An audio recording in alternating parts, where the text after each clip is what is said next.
क्या आपने कभी सोचा है कि किसी देश का हमला गोलियों से नहीं बल्कि पहचान मिटाने से भी हो सकता है? और अगर मैं कहूं कि आज दुनिया का सबसे ताकतवर सिस्टम एक पूरे मुस्लिम समुदाय को ऐसे निशाना बना रहा है कि चीखने का मौका तक नहीं मिल रहा, तो क्या आप यकीन करेंगे? यही वो सवाल है जो इस वीडियो की पहली 10 सेकंड में आपके दिमाग को बेचैन कर देगा, क्योंकि ये हमला ना दंगों जैसा दिखता है न युद्ध जैसा, फिर भी असर उससे कहीं ज्यादा खतरनाक है। सोचिए, एक शहर जहां मस्जिद खड़ी है लेकिन अजठान नहीं, रमजान है लेकिन रोजा अपराध है, दाढ़ी है लेकिन शक की वजह, कैमरे हर कदम पर, डेटा हर सांस पर, और सब कुछ कानून के नाम पर। यही वो विजुअल है जिसे चीन आज सामान्य बना चुका है। और अब सवाल ये नहीं कि क्या हो रहा है, सवाल ये है कि क्यों दुनिया चुप है। ये वीडियो सिर्फ खबर नहीं है, ये एक पैटर्न को उजागर करने का वादा है। वो पैटर्न जो पहले भीड़ के रूप में दिखा, फिर सिस्टम में बदला और अब सीमाओं के बाहर तक फैल चुका है। जो लोग समझते हैं कि देश बदल लेने से खतरा खत्म हो जाता है, उनके लिए आगे जो आने वाला है वो नींद उड़ा देने वाला है। अगर आप सोचते हैं कि ये कहानी दूर की है, तो आप सबसे बड़ी भूल कर रहे हैं, क्योंकि जब किसी एक समुदाय की पहचान मिटाई जाती है तो अगली बारी किसकी होगी ये तय नहीं होता। इस वीडियो के अंत तक मैं आपको दिखाऊंगा कि ये हमला इतना खामोश क्यों है, इतना संगठित क्यों है और क्यों भारत तक हैरान है। अंत तक बने रहिए, क्योंकि सच अभी आधा भी नहीं खुला है। चलिए दोस्तों, फटाफट कमेंट करके बताइए आपको ये वीडियो कैसे मिला। क्या आपने खुद सर्च किया था या फिर ये वीडियो अचानक आपकी स्क्रीन पर आ गया और आपने बस जिज्ञासा में क्लिक कर दिया? सच बताइए, क्योंकि हमें भी जानना है कि आजकल YouTube हमारी वीडियो आप तक किस रास्ते से पहुंचा रहा है। आपकी एक एक कमेंट से हमें समझ आता है कि आप हम तक कैसे पहुंचे, और यही हमें और बेहतर वीडियो बनाने में मदद करता है। और हाँ, अगर आप इस चैनल पर नए हैं तो अभी फैक्ट मंत्रा को सब्सक्राइब कर लीजिए, क्योंकि यहाँ आपको मिलती है वो बातें जो ज्यादातर लोग बोलने की हिम्मत नहीं करते। वीडियो पसंद आ रही हो तो लाइक जरूर कर दीजिए, आपका एक लाइक हमें और ज्यादा सच्चाई दिखाने की ताकत दे। चलिए दोस्तों, अब बिना वक्त गंवाए वीडियो में आगे बढ़ते हैं, क्योंकि आगे जो आने वाला है वो आपको सोचने पर मजबूर कर देगा। क्या आपने कभी सोचा है कि किसी देश में मुस्लिमों पर ऐसा हमला हो सकता है जिसे सुनकर आपकी रूह कांप जाए? नहीं, ये कोई अफवाह नहीं है, ये कोई सोशल मीडिया की झूठी पोस्ट नहीं है, ये हकीकत है। और इतना अजीब, इतना खतरनाक हमला है कि आपको किसी न्यूज चैनल ने इसके बारे में नहीं बताया होगा। चीन ने अब एक ऐसा खेल शुरू किया है जो न सिर्फ मुसलमानों की धार्मिक पहचान को मिटाने की कोशिश है, बल्कि पूरी दुनिया को यह दिखाने का ऐलान है कि वो अब किसी से नहीं डरता। उइगर मुसलमान, एक ऐसा समुदाय जो सालों से चीन के अत्याचार झेल रहा है, जिन्हें अपने मजहब पर चलने की भी इजाजत नहीं है। मगर अब जो हो रहा है वो पहले से कई गुना ज्यादा खतरनाक है। अब सिर्फ चीन के भीतर नहीं, बल्कि विदेशों में रह रहे उइगर मुसलमानों को भी टारगेट किया जा रहा है। उन्हें एक एक कर पकड़कर वापस चीन लाया जा रहा है जैसे कोई अपराधी हो, और वहां उनका क्या हाल किया जा रहा है उसकी कल्पना भी आप नहीं कर सकते। और हैरानी की बात यह है कि यह सब हो रहा है बिना किसी शोर के। न कोई इस पर बोल रहा है, न कोई विरोध कर रहा है। यह सबसे अजीब और सबसे खामोश हमला है जो आज के दौर में किसी मुस्लिम समुदाय पर किया जा रहा है।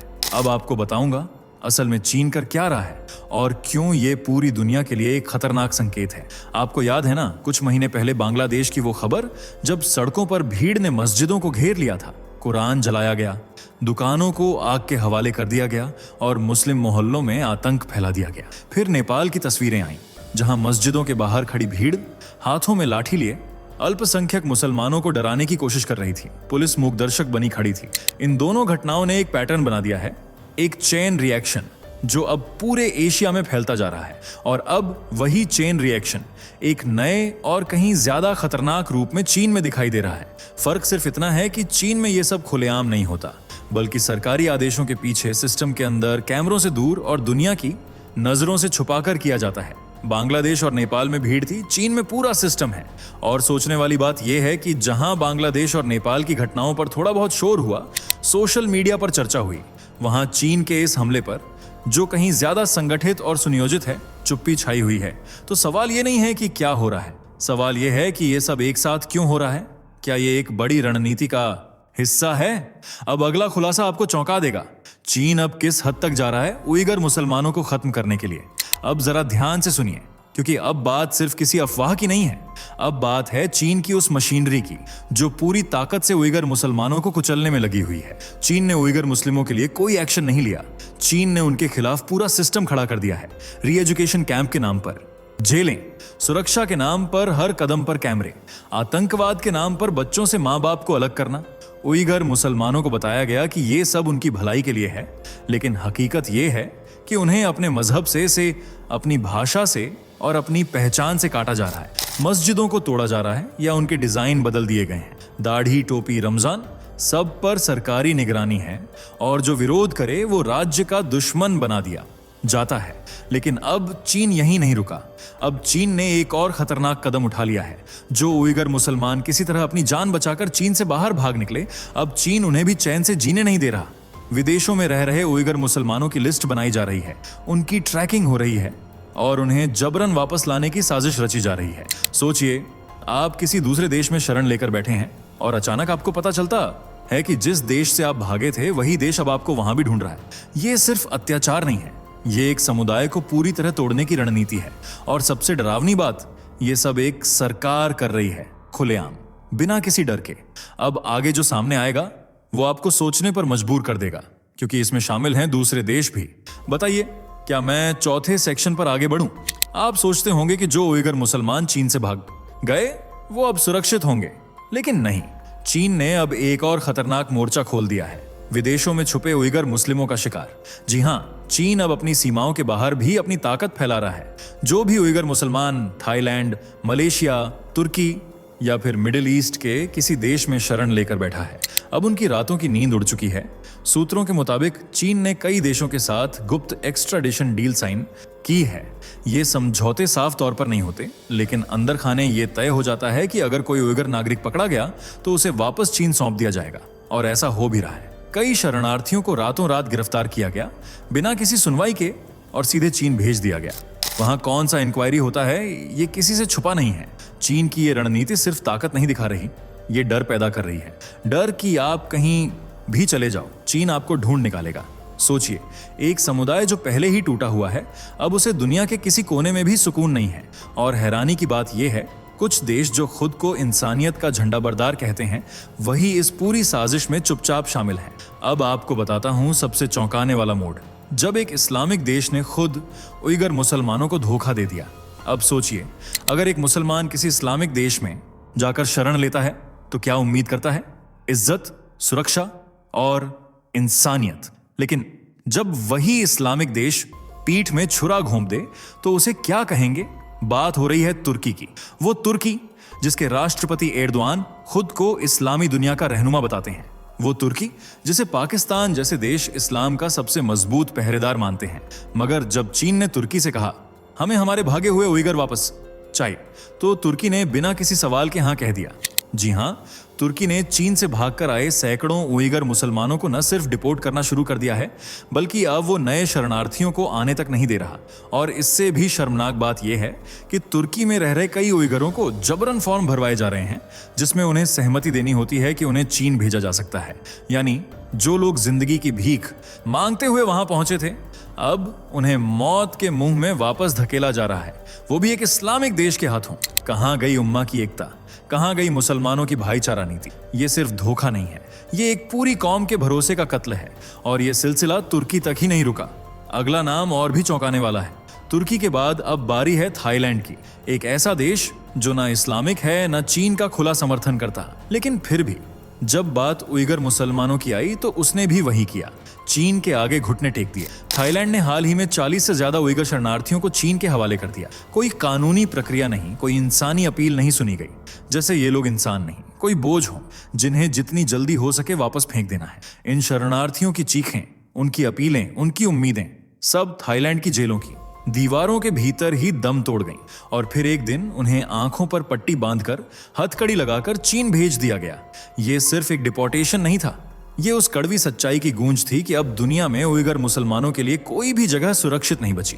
एक एक करके देश झुकते जा रहे हैं, चीन का दबाव बढ़ता जा रहा है और उइगर मुसलमानों की जमीन, आवाज और अब उनकी पहचान भी छीनी जा रही है। अब जो बात सामने आएगी वो दिखाएगी कि ये सिर्फ लोग नहीं बल्कि एक पूरी सभ्यता मिटाई जा रही है। अगर किसी समुदाय को मिटाना हो तो सबसे पहले उसकी पहचान मिटाई जाती है, और चीन यही कर रहा है। उइगर मुसलमानों की सांस्कृतिक हत्या। आपने अब तक सुना कि उन्हें कैंप में डाला जा रहा है, जबरन देश वापस लाया जा रहा है, लेकिन अब चीन एक और ऐसा कदम उठा रहा है जो शायद सबसे खतरनाक है, नाम बदलने का खेल।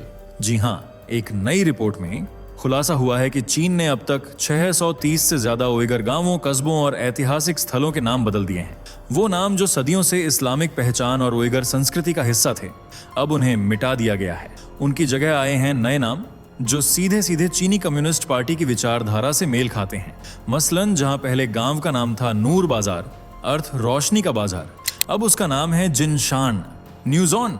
एक ऐसा नाम जिसमें ना इस्लाम की झलक है, न इतिहास की। सोचिए, जिन स्मारकों पर कभी नमाज पढ़ी जाती थी, अब वहां पार्टी के स्लोगन लटके हैं। और अब इसे भारत से तुलना कीजिए। जब भारत में कोई सरकार किसी स्थान का नाम बदलती है, और वो भी अक्सर उस जगह के पुराने ऐतिहासिक नामों को वापस लाने के लिए, तो एक वर्ग आसमान सिर पर उठा लेता है। लेकिन चीन, वो न सिर्फ नाम बदल रहा है, बल्कि एक पूरी सभ्यता को डिलीट कर रहा है। और दुनिया चुप है। क्या नाम मिटा देने से आत्मा मर जाती है? शायद यही सोचकर चीन अपनी हरकतों को आंतरिक मामला कहकर छिपा रहा है। लेकिन सच्चाई अब बाहर आ रही है। अब बात करेंगे उन लोगों की चुप्पी पर जिनसे आवाज की उम्मीद थी। अब सवाल सीधा और जरूरी है, भारत में जो लोग हर बात पर बोलते हैं वो अब खामोश क्यों हैं? जब भारत में किसी मस्जिद पर विवाद होता है, जब किसी मुस्लिम की गिरफ्तारी होती है, तो दिल्ली से लेकर सोशल मीडिया तक एक पूरा वर्ग सक्रिय हो जाता है। लोकतंत्र खतरे में है, अल्पसंख्यकों पर अत्याचार हो रहा है जैसी आवाजें गूंजने लगती हैं। तो फिर जब चीन सैकड़ों उइगर मुस्लिमों को जेल में डाल रहा है, रमजान पर रोक लगा रहा है, कुरान जलवा रहा है और उनके गांवों के नाम तक मिटा रहा है, तब वही आवाजें कहां चली जाती हैं? भारत के वामपंथी जो सेक्युलरिज्म का सबसे बड़ा झंडा उठाते हैं, अब चुप क्यों हैं? क्या उनका सेक्युलरिज्म सिर्फ भारत तक सीमित है? क्या चीन की सच्चाई बोलने से उनकी प्रगतिशील छवि पर आंच आ जाती है? और भारत के कुछ मुस्लिम संगठन जो हर मसले पर धरना प्रदर्शन करते हैं, उन्होंने एक शब्द भी चीन के खिलाफ क्यों नहीं कहा? क्या चीन की बर्बरता से डरते हैं? या फिर उनके लिए मजहबी जुड़ाव सिर्फ तब तक है जब तक मामला अपने देश का हो? ये दोहरे मापदंड हैं और इनकी वजह से ही चीन जैसे देश बेलगाम हो जाते हैं। अगर आवाजें उठती, अगर एकजुट विरोध होता, तो शायद चीन को भी सोचना पड़ता। मगर अब अगली बात बताएंगे, चीन का वो चेहरा जिसे बहुत लोग आज भी सेक्युलर समझने की गलती करते हैं। कई लोग आज भी मानते हैं कि चीन एक सेक्युलर देश है, यानी सभी धर्मों से बराबरी का व्यवहार करता है। लेकिन सच्चाई इससे बिल्कुल उलट है। चीन का सेक्युलरिज्म सिर्फ एक दिखावा है, असल में यह धार्मिक तानाशाही है। उइगर मुसलमानों के लिए ना वहां इबादत की आजादी है, न पहनावे की, न त्योहार मनाने की। मस्जिदें हैं, मगर उनकी डिजाइन कौन तय करता है? सरकार। मस्जिद की मीनारें हटाई जाती हैं, इस्लामिक वास्तुकला के चिन्ह मिटाए जाते हैं ताकि मजहबी असर न दिखे। रमजान आता है तो रोजा रखने वालों को धमकी दी जाती है। कई स्कूलों और दफ्तरों में फोर्स किया जाता है कि कोई उपवास न रखे। दाढ़ी रखने, टोपी पहनने, यहाँ तक कि अरबी नाम रखने तक पर रिपोर्टिंग होती है। और अगर आप अत्यधिक धार्मिक पाए गए तो सीधे कैंप में भेज दिए जाते हैं। तो क्या ये सेकुलरिज्म है या ये एक राजनीतिक सोच के नाम पर धर्म को कुचलने की कोशिश है? जो देश खुद को सेक्युलर कहता है, वहां मजहब को बंदिश बना दिया गया है। अब सवाल है, जब इतने बड़े अत्याचार हो रहे हैं तो पूरी मुस्लिम दुनिया क्यों चुप है? इसका जवाब आखिरी सेक्शन में है। अब सवाल सिर्फ चीन का नहीं है, सवाल है पूरी मुस्लिम दुनिया का। 77 इस्लामिक देश हैं दुनिया में। हर साल OIC की मीटिंग होती है जहां घंटों बहस होती है, मगर जब उइगर मुसलमानों की बात आती है तो एक अजीब सी चुप्पी छा जाती है। क्यों? क्या इसलिए कि चीन ताकतवर है, या इसलिए कि उन मुल्कों के रिश्ते चीन से आर्थिक हैं और इंसानियत सिर्फ भाषणों तक सीमित रह गई है? आज जो उइगर मुसलमानों के साथ हो रहा है वो सिर्फ उनका नहीं, पूरे उम्मा का इम्तिहान है। और भारत के मुसलमानों के लिए भी ये एक आईना है। क्या आप सिर्फ तब आवाज उठाएंगे जब बात आपकी जमीन की होगी? क्या मजहबी एकता सिर्फ भाषणों तक सीमित है? ये वक्त है जागने का, सवाल पूछने का और जमीर से फैसला लेने का। वरना इतिहास यही लिखेगा कि जब एक पूरा समुदाय मिटाया जा रहा था तो दुनिया देखती रही और चुप रही। अब फैसला आपका है। अब बात सिर्फ एक वीडियो की नहीं रही, ये एक सच्चाई है जो जितनी ज्यादा लोगों तक पहुंचेगी उतनी ही ज्यादा जागरूकता फैलेगी। अगर आप मानते हैं कि उइगर मुसलमानों के साथ जो हो रहा है वो गलत है, अगर आपको लगता है कि इस खामोशी को तोड़ना जरूरी है, तो इस वीडियो को लाइक जरूर कीजिए और सबसे जरूरी, इसे शेयर कीजिए। अपने दोस्तों को भेजिए, ग्रुप्स में डालिए ताकि ये आवाज और दूर तक जाए। नीचे कमेंट में जरूर बताइए, क्या आपको लगता है कि पूरी मुस्लिम दुनिया को अब चीन के खिलाफ एक होना चाहिए, या हम सब बस मूक दर्शक बन चुके हैं?